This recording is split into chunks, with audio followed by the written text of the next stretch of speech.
Hola a todos, bienvenidos a Calamares en su tinta. Este espacio, como ustedes ya saben, para que hablemos de historia, de historias, de libros, de personajes raros y curiosos, en fin. Murió hace poco el Papa Francisco, Jorge Bergoglio. Durante varias semanas asistimos al viejo ritual de la agonía papal, que en realidad es muy antiguo, tan antiguo como el papado mismo, pero claro, se hizo más relevante y cercano desde la irrupción de la radio, la televisión y ahora con internet y las redes sociales. Cuando un papa se enferma y sabemos que va a morir, que va a cumplir el mandato de su condición mortal, pues estamos todos en vilo, como si el mundo entero estuviera enfermo, hasta el desenlace fatal que ocurrió el lunes de Pascua. Y ha habido, pues obvio, un alud de expresiones de tristeza y de dolor por la muerte del Papa Francisco. Ya les corresponderá a la historia y al tiempo, que son dos caras de la misma moneda, de cantar y juzgar mejor lo que fue su figura y también su legado histórico. Sin duda, Francisco fue un personaje excepcional, carismático, atípico, el hecho mismo de que viniera del fin del mundo, como él mismo lo dijo cuando fue elegido en el año 2013. El hecho de que fuera un papa argentino y latinoamericano, jesuita, y que tuviera también una posición muchas veces heterodoxa. Algunos exageran en esa idea del Papa Francisco como un revolucionario. Por supuesto está el legado simbólico, que no es menor, que no es insignificante, de todo lo que quiso ser y hacer. Esa idea de un papa cercano a los pobres, cercano a la gente, un papa dentro de la tradición ecuménica, que además se propuso abrir unos espacios para ir modificando muchas de las costumbres y muchos de los valores del mundo católico. También por esa razón hay quienes consideran a Francisco una especie de demagogo y peronista, un revolucionario en el peor sentido de la palabra. Claro, quienes tienen esa visión de su pontificado, pues son miembros y parte de los sectores más conservadores y retardatarios de la Iglesia, que tampoco son menores, no son pocos, porque además, pues la Iglesia Católica es una institución milenaria y en muchos de sus aspectos esenciales es una institución casi inamovible, paquidérmica. Cuando uno juzgue el legado político, teológico, cultural, moral del pontificado de Francisco, pues se encontrará también con el contraste entre esa devoción simbólica en su discurso hacia los excluidos, hacia muchos que no se sentían representados en la iglesia, el contraste entre esa retórica y la realidad que queda a sus espaldas y en la que pues las transformaciones reales y de fondo son poquísimas, por no decir que nulas. Pero insisto, el legado simbólico, retórico, de su figura, de su discurso, del lugar que ha ocupado en estos años en la encrucijada, en el cruce de caminos de la iglesia contemporánea en un mundo tan complejo y agitado, pues es de una gran relevancia y veremos con el paso del tiempo cómo la historia va a juzgar a un papa que fue un antes y un después, por el solo hecho, ya digo, de venir de donde venía. Un papa latinoamericano, un papa argentino, futbolero y cuervo, es decir, hincha de San Lorenzo de Almagro, club del que no solo era socio, sino también un hincha redomado. Y hay una anécdota maravillosa de uno de los mejores técnicos de la Argentina, que es Alfio el Coco Basile, que fue un gran jugador de fútbol y sobre todo un entrenador emblemático de muchos clubes en la Argentina y hasta de la selección nacional en 2 ocasiones, entre el 90 y el 94, y luego en los 2000, en la selección esa fallida de Agüero, de Messi, de una gran cantidad de personajes que participaron, si mi memoria no me falla, en la Copa América del año 2007. Pero lo mejor que tiene el Coco Basile son sus anécdotas, son sus historias inagotables. Uno lo oye y querría irse de tragos con él a una tertulia que no se acabe jamás. En un asador, en un garito, al calor de unos buenos whiskies, que es el trago que le gusta al Coco Basile. Y contaba Basile que cuando fue entrenador de San Lorenzo, el presidente del club le llegaba siempre con un cura, con un sacerdote enigmático, vestido de negro, que entraba al camerino a darles la bendición a los jugadores. Y lo primero que impuso el Coco cuando llegó al banco de San Lorenzo fue proscribir a ese cura del camerino, porque sentía que era una figura pavosa, como dicen los venezolanos, que traía la mufa, la mala suerte, que traía los peores augurios. Y como el Coco es supersticioso, como toda la gente decente, y como los grandes sabios y los grandes entrenadores de fútbol, sobre todo en la Argentina, pues el Coco le dijo al presidente: a ese cura no me lo traen más. Y una vez lo sacó a empellones del vestuario. Pasaron los años y en una comida se encontraron el presidente de San Lorenzo y el Coco. Y el presidente de San Lorenzo le dijo al Coco: ¿te acordás de ese sacerdote al que sacaste a escobazos del camerino de San Lorenzo? Pues es hoy el Papa Francisco. Lo cierto es que ya estamos en sede vacante, el Papa ha muerto y vendrán los días solemnes también del funeral, que es otro viejísimo ritual que nos conecta con la historia y con el pasado, y luego el cónclave para elegir a un nuevo papa.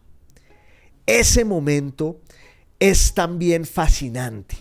Hay una película reciente que recrea un poco ese mundo que se vive allí en Roma, entre Letrán y la Capilla Sixtina, para definir quién va a ser el sucesor del papa que acaba de morir.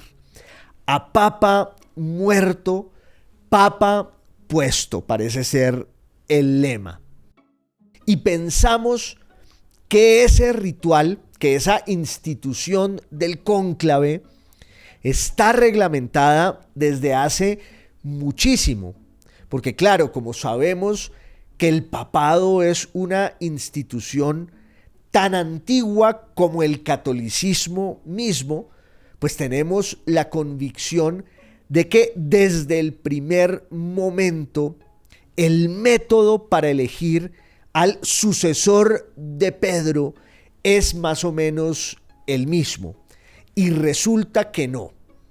El cónclave actual está reglamentado por una constitución apostólica de 1996 del Papa Juan Pablo II. Ahí están más o menos los pormenores y los procedimientos para reglamentar esa reunión, ese colegio de cardenales que empiezan a dirimir quién va a ser el sucesor de Pedro en la tierra, que a su vez es pues el vicario de Cristo. Eso sí, desde el principio de la iglesia cristiana.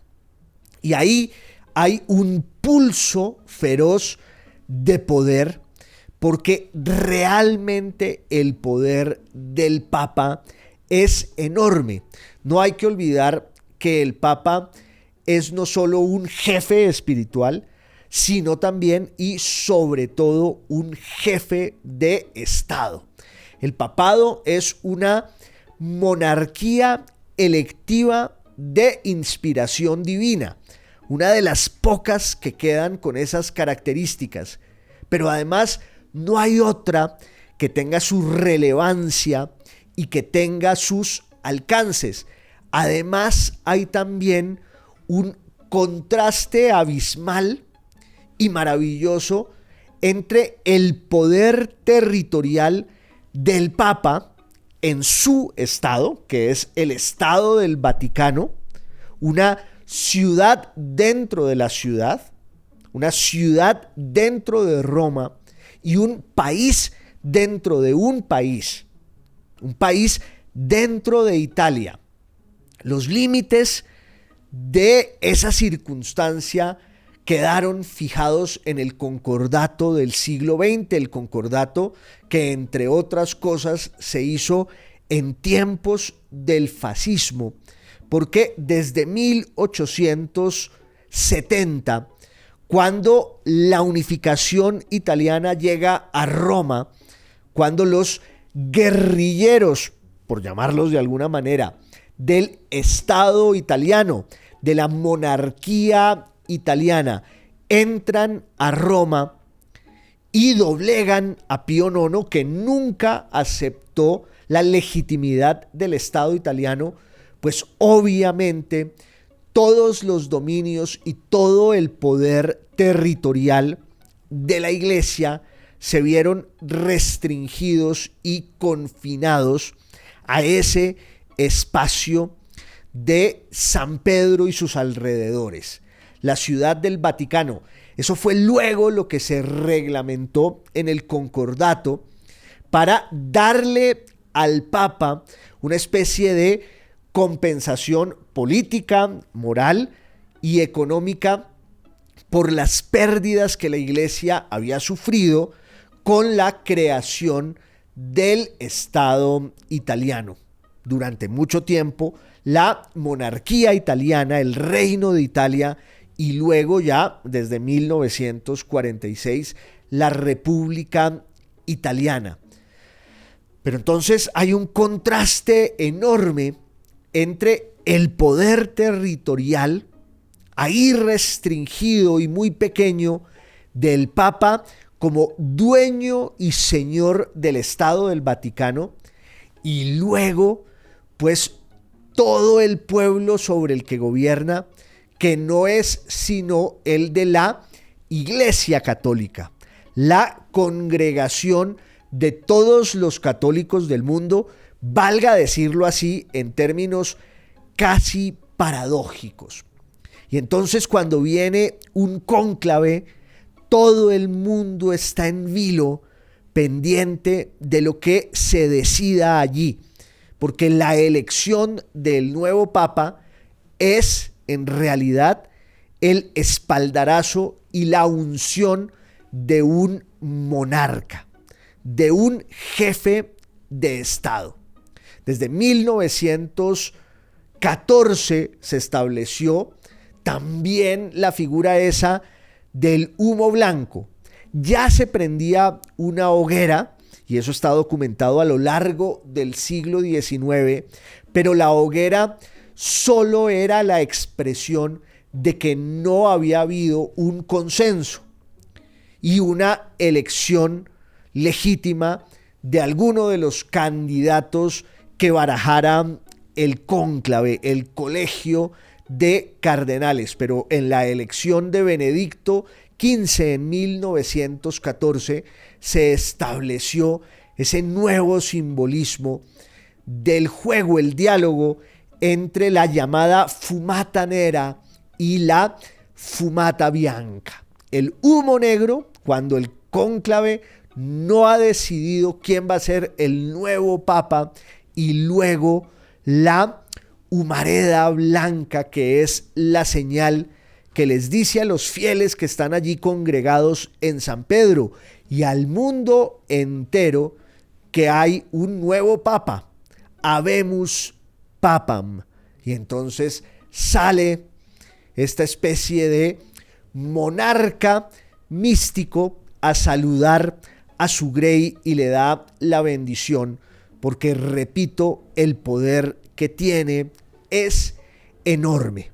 Y entonces estamos abocados a un nuevo cónclave que muchos creen que va a ser determinante por todo lo que se juega allí en materia política e ideológica. También, por supuesto, en materia religiosa, en materia teológica, en materia pastoral. Pero se habla desde hace tiempo de una especie de tensión o guerra interna en el seno de la Iglesia entre los voceros de una tendencia pues mucho más conservadora y los abanderados de unas reformas urgentes para que la Iglesia se acerque cada vez más a su pueblo, a su rebaño. Esa es también una tensión pues muy antigua, propia de la modernidad, porque la Iglesia es una institución antigua y medieval que ha logrado sobrevivir con el tiempo, acaparando ese poder descomunal que no ha perdido y siempre está en diálogo con su presente. Pero en el contexto de la modernidad, el diálogo de la Iglesia con el presente pues es muy difícil, porque hay una gran cantidad de nuevas realidades que de alguna manera conminan a la Iglesia a revisar muchos de sus dogmas, muchas de sus prácticas, muchas de sus instituciones, muchas de sus creencias, sus estructuras. Y entonces desde hace tiempo se habla de ese desgarrador diálogo de la Iglesia con el mundo. Eso ocurrió en tiempos de León XIII, ocurrió en tiempos del Concilio Vaticano II. Los antecesores inmediatos del Papa Francisco pues se caracterizaron por una postura bastante conservadora. Hablo de Juan Pablo II y de Benedicto XVI. Y entonces hay quienes creen que este cónclave va a ser el momento decisorio en el que ese pulso se resuelva entre quienes quieren recuperar las riendas de la Iglesia para el conservatismo y la reacción, y quienes en cambio quieren seguir de pronto la senda que abrió el discurso de Jorge Bergoglio, el Papa Francisco. Ya veremos. Es muy emocionante, es muy intrigante, más allá de lo que crea cada quien, más allá de la fe o su ausencia. El cónclave de todas maneras es un instante, siempre cargado de historia que, repito, nos conecta con el pasado y nos remite al mundo antiguo. Ahora, en la antigüedad, la sucesión pontificia no estaba reglamentada. En los primeros siglos de la Iglesia cristiana, la sucesión política de Pedro era por lo general un juego en el cual el propio Papa vigente y legítimo pues iba señalando a su sucesor.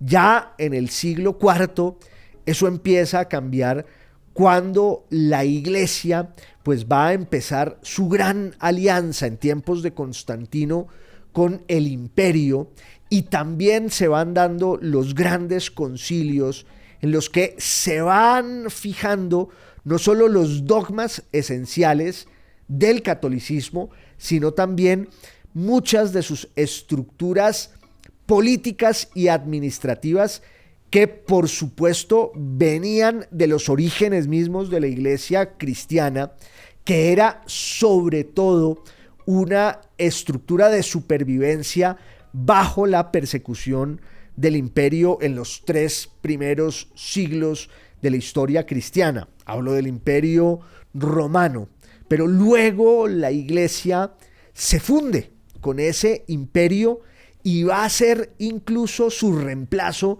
y su sucedáneo. Cuando el Imperio Romano, sobre todo el Imperio Romano de Occidente, empieza a caer, lo que lo va reemplazando es la Iglesia con ese entramado de sus agentes allí en las viejas provincias imperiales, en las que desaparece la fuerza política y jurídica del imperio, pero queda allí intacta la autoridad de los sacerdotes, la autoridad de los obispos. No en vano, y lo decía yo alguna vez en una salida aquí en Calamares en su tinta, el Papa de Roma va a heredar uno de los títulos religiosos más importantes de la República y luego del Imperio e incluso de la antigua monarquía romana, el Pontífice Máximo.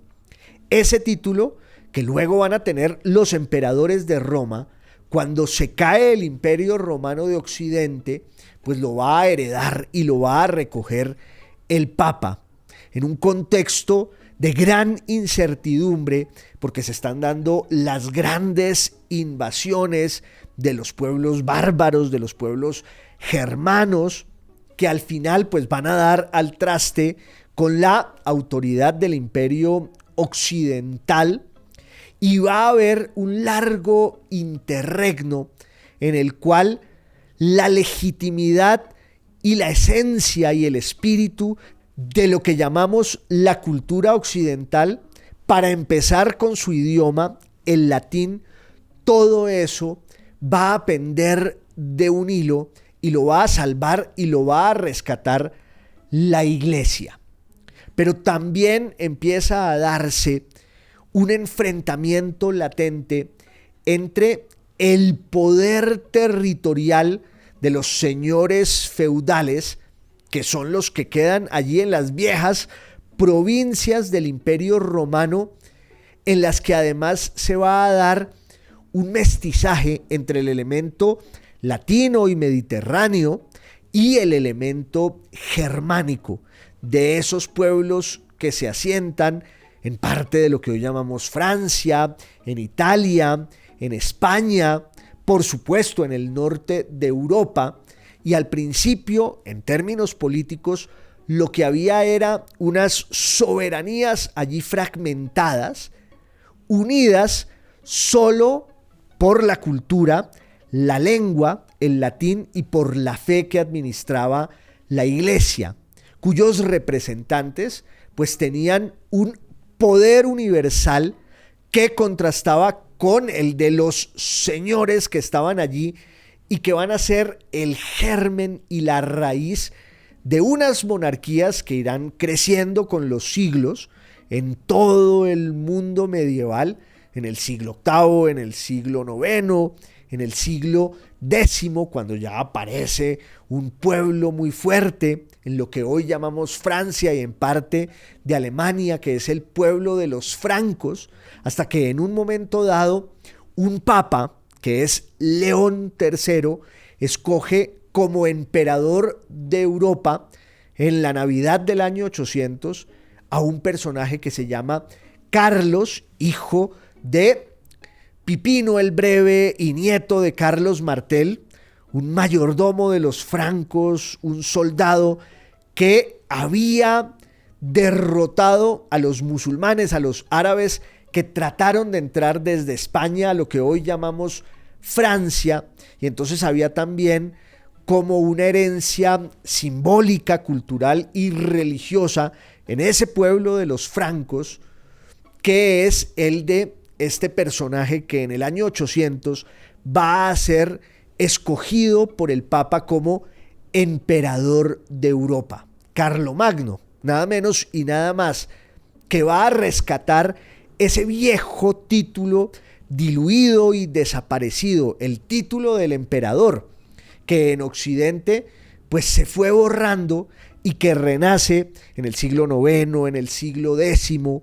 Luego otros pueblos del mundo germánico van a ir heredando esa devoción imperial, esa condición, esa sombra del imperio romano, y llegamos pues a un momento clave y crucial de esta historia en el siglo XI, en el siglo XII, porque tenían más poder los sacroemperadores romano-germánicos, que así se llamaba esa figura ya cuando se mezcla la tradición imperial romana, recreada en tiempos de Carlomagno, con su condición étnica y lingüística, que es la de los pueblos del norte de Europa, bajo la obsesión de defender al catolicismo, de defender al cristianismo. Hay además un imperio romano que sigue funcionando en Constantinopla, pero en la Europa occidental eso se había acabado y resurge con Carlomagno y luego con la dinastía de los emperadores sálicos y con los otones en el mundo germánico. Y entonces hay un imperio que tiene mucho poder y que por supuesto quiere limitar la autoridad de la iglesia. Es un enfrentamiento a muerte entre los emperadores y los papas y sus prelados y sus representantes y toda esa tupida burocracia de la iglesia en el mundo occidental, en el llamado mundo católico. Pero también es que los papas habían entrado en una especie de barrena, habían caído en un abismo y estaban sometidos a la autoridad política de los reyes y de los emperadores. Y entonces hay una reforma en una ciudad de Francia que se llama la ciudad de Cluny, y ahí se da una reforma en el siglo X, en el siglo XI, para rescatar al papado de la decadencia, del marasmo, y entonces el papado renace en el siglo XI, que es un siglo muy importante porque los papas van hasta Constantinopla y les dicen a los bizantinos: nosotros somos los dueños de la autoridad suprema en el mundo cristiano. Y entonces los bizantinos, los griegos, se mueren de la risa. Los bizantinos eran cultísimos, eran sabios, hablaban la lengua de Platón y de Aristóteles, y entonces les dan un escobazo a los católicos y se produce lo que se llama el cisma de Oriente. Quedan divididas la iglesia oriental, que va a empezar a ser llamada la iglesia ortodoxa, de la llamada iglesia católica. Y eso tiene que ver, repito, con una reforma en el papado y en la iglesia para fortalecer mucho a los papas que empiezan a surgir de esas abadías francesas. Lo otro importante que pasa en ese siglo es la primera cruzada, en el año 1095, proclamada por un papa que venía de esa reforma de Cluny en Francia, que es el Papa Urbano II. Y sin embargo, el conflicto en Occidente entre el papado y el poder temporal de los reyes y del emperador era muy agudo y era muy complejo, porque había una cantidad de espacios en los que la gente no sabía de verdad a quién hacerle caso, a quién creerle, y no había un acatamiento unánime frente a los que mandaban. A veces era el obispo, a veces un monarca y sus representantes, o a veces el emperador, porque además también había un conflicto entre el Sacro Emperador Romano Germánico y las grandes monarquías medievales que están ya consolidándose en el siglo XII, en el siglo XIII, sobre todo la monarquía francesa de una dinastía que es la dinastía de los Capetos. Mientras tanto, pues ustedes saben que en España hay un enfrentamiento feroz entre los cristianos y los musulmanes españoles. E Inglaterra está viviendo también un momento de redefinición política porque han llegado los normandos, el mar está picado en todas partes. Y eso hacía que la elección de un nuevo papa pues fuera un botín político, no solo dentro de la iglesia, sino también pensando en todos estos intereses de los señores temporales que rondaban y gravitaban allí, ya fuera el emperador o el rey de Francia. Eso se va a agudizar en el siglo XII y en el siglo XIII. Por eso, ya desde el siglo XI, un papa, Nicolás II, había escrito una bula que se llama En el nombre de Dios, en la que él decía: al papa lo tienen que escoger los cardenales, el colegio cardenalicio, la nobleza eclesiástica, que también esa institución del cardenalato pues era muy antigua y tenía que ver con la evolución del clero romano, pero la elección del papa siempre fue muy confusa. A veces era el dedazo del papa moribundo que le decía al sucesor que iba a ser él. A veces era por aclamación del pueblo romano y sus autoridades religiosas. A veces era también por compromiso, se decía eso, una especie de pacto oligárquico y político entre los cardenales, hasta que en el año 1059, por los días de la separación esa de Roma y Constantinopla en materia religiosa, en el cisma de Oriente, el Papa Nicolás II escribe un documento en el que dice: solo van a ser los cardenales los que escojan al Papa. Pero la forma en que los cardenales elegían al Papa era también pues muy problemática. Ya en el siglo XII, el Papa Alejandro III, que fue un papa muy importante, autoritario, que escribió unos documentos fundamentales en materia política, va a verse sitiado por una cantidad de aspirantes antipapas que eran elegidos por reyes y señores territoriales, y entonces le ponían una sede alterna, y Alejandro III dice: no, el papa tiene que ser elegido por lo menos con 2/3 del colegio cardenalicio.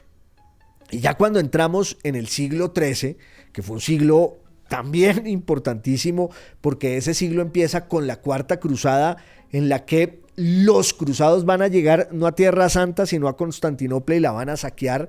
Y es el siglo en el que el mismo papa que promueve esa Cuarta Cruzada, que se llama Inocencio III, pues va a hacer una cruzada en la propia Europa contra unos herejes que se llaman los cátaros. Y luego, cuando muere Inocencio III, viene la elección de una serie de papas que es muy difícil porque el lugar en el que el papa se elige, que por lo general es el sitio en el que ha muerto, y no siempre era en Roma, a veces era una ciudad de Francia, a veces otra ciudad de Italia. Entonces la norma canónica mandaba que la elección se daba en la ciudad en la que había muerto el papa, y hubo un caso famoso, la elección del papa Honorio III en 1227, poco después del papa Inocencio III. En esa elección, el pueblo de Perugia encierra con llave a los cardenales para que escojan rápido al papa Honorio. Algo que pasó también poco después con Gregorio IX en Roma. Pero realmente es en la segunda mitad del siglo XIII cuando va a surgir esta figura del cónclave en una elección papal que fue muy complicada y que duró 3 años. Imagínense ustedes, la sede vacante se prolongó por 3 años. ¿Y por qué razón? Pues por todo lo que estamos mencionando aquí. Porque en últimas la elección del Papa era no solo un hecho místico, espiritual, religioso y teológico, sino también y sobre todo una elección de tipo político y territorial. ¿Qué estaba pasando en Europa en la segunda mitad del siglo XIII? Que entre otras es la época en la que nace Dante Alighieri, que va a alimentar su obra con todos estos conflictos y sucesos, estos enfrentamientos entre quienes, por un lado, entre el emperador de Europa, que es miembro de una familia de origen alemán, que es la de los Hohenstaufen. Pero resulta que había habido un emperador de esa familia, quizás el más célebre e importante de todos, Federico II de Hohenstaufen. Lo llamaban el asombro y la maravilla del mundo. Un grandísimo monarca, pero también un promotor de las artes y un personaje sensible que por herencia materna no solo va a heredar la corona imperial, sino también la corona de Sicilia. Ahí en el sur de Italia había un reino que era el reino de Sicilia, que había estado en poder de los bizantinos, de los griegos. Luego llegaron los árabes y se lo quitaron a los bizantinos. Y luego, en el siglo XI, llegaron los vikingos, los normandos, y derrotaron a los árabes. Y desde entonces los normandos fueron dueños de Sicilia. Y la conexión normanda de Federico II hizo que él fuera emperador de Europa y rey de Sicilia. Y por supuesto, cuando baja al sur de Italia, se da cuenta de que es el paraíso y él no quiere en absoluto abandonar su capital en Palermo, donde tiene además una corte de traductores, de sabios, de muchas lenguas y de muchos credos. Hay judíos, hay musulmanes, hay persas, y entonces Federico II pues tiene un enfrentamiento a muerte con el Papa, con el papado, la vieja lucha entre el poder temporal de la monarquía, y en este caso del imperio, con el poder de los papas. Resulta que los descendientes de Federico II pues estaban en la misma disputa. Él tuvo 2 hijos, uno legítimo y uno ilegítimo. Conrado, que era el hijo legítimo, y Manfredo, que era el hijo ilegítimo. Conrado murió y entonces quien iba a heredar todo el poder de Federico II era su nieto, que se llamaba Conradino. Pero quien manejaba los hilos era su tío, el hijo ilegítimo Manfredo. Y el Papa en ese momento es un personaje que se llama Urbano IV. Y Urbano IV no está interesado en que los Hohenstaufen, que son alemanes, pero que tienen su peso específico ahí en el reino siciliano de Palermo, pues ejerzan mucho poder en Italia. Y entonces este papa, que se llama, ya digo, Urbano IV, va y llama al rey de Francia, que era Luis IX, que después va a ser San Luis. Lo van a volver santo, porque fue a las cruzadas y fue un rey muy importante. Y entonces Urbano IV va a la monarquía francesa, primero con Luis VIII y luego con su hijo Luis IX, y les dice: necesitamos un rey para Sicilia que no sea de la familia imperial. ¿Por qué no nos dan un miembro de su familia, de la estirpe real francesa, y yo lo pongo de rey de Sicilia? Y entonces el rey de Francia, Luis IX, manda a su hermano, que se llama Carlos de Anjou, y Carlos va a ser elegido rey de Sicilia contra los intereses de la familia imperial. Lo que pasa es que la familia imperial se queda sin herederos porque va a haber una guerra contra Francia y contra el papado, y en esa guerra van a ser asesinados y ajusticiados tanto Manfredo como su sobrino Conradino, que fue decapitado en Nápoles. Y mientras tanto estaba la cuestión de quién era el papa, que era el que administraba pues todos estos factores del poder en torno a la vida italiana y a la vida europea. A Urbano IV lo va a reemplazar Clemente IV. Y Clemente IV se va a morir en 1268, en Viterbo. Y entonces venía la elección del nuevo papa y se suponía que se iba a posar sobre los cardenales el Espíritu Santo, como mandaba la norma y la leyenda. La idea esta de la iluminación santífica de los cardenales para escoger al nuevo papa. No sabemos si eso ocurrió o no, pero los cardenales, que eran al principio 20, 2 de ellos van a morir antes de que empiece la reunión, el colegio para escoger al papa. Los cardenales no se ponen de acuerdo porque hay una disputa interna, hay 2 partidos. Los partidarios de los franceses, de la monarquía francesa en Sicilia y de Carlos de Anjou, y los partidarios, no digamos del imperio, porque la iglesia no quería tener nada que ver con el imperio, pero los partidarios de escoger un papa italiano cercano a los intereses del Vaticano y no a los intereses de la monarquía francesa. Pues fue tal la disputa que ese colegio cardenalicio, esa reunión, se fue demorando. Pasaron los días, pasaron los meses, pasaron los años, y la gente en Viterbo, ahí en el Lacio, cerca de Roma, enfurecida porque los cardenales no escogían un nuevo papa. Les quitaron el techo del palacio en el que estaban, con la idea, obvia en su momento, de que de pronto el problema era que el Espíritu Santo con sus rayos no podía entrar a ese palacio porque el techo era muy denso. Entonces los dejaron sin techo, pero además los encerraron con llave en un momento dado. Eso quiere decir cónclave, con llave, y los sometieron a un régimen de pan y agua y les dijeron: ustedes no salen de aquí hasta que no tengan al siguiente papa.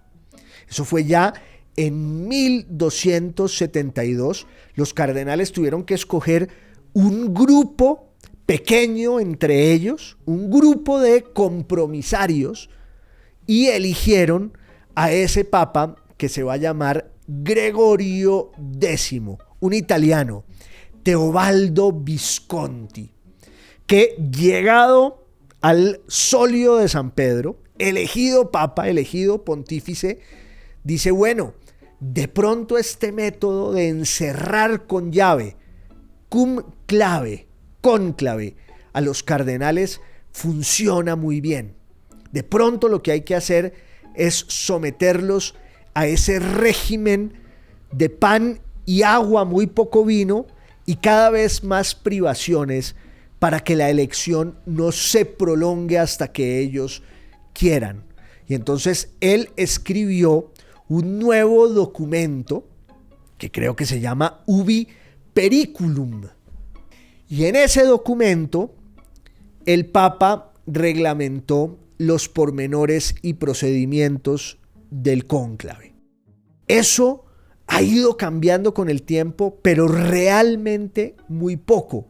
Por eso es tan importante ese cónclave de la larga elección papal en Viterbo entre Clemente IV y Gregorio X, entre 1268, cuando muere el Papa Clemente, y 1272, cuando va a ser elegido el Papa Gregorio, que va a morir en 1278, si no estoy mal, pero ese es el inicio, ese es el principio, ahí sí, de la institución del cónclave cardenalicio, en el que va a ser elegido siempre un nuevo papa.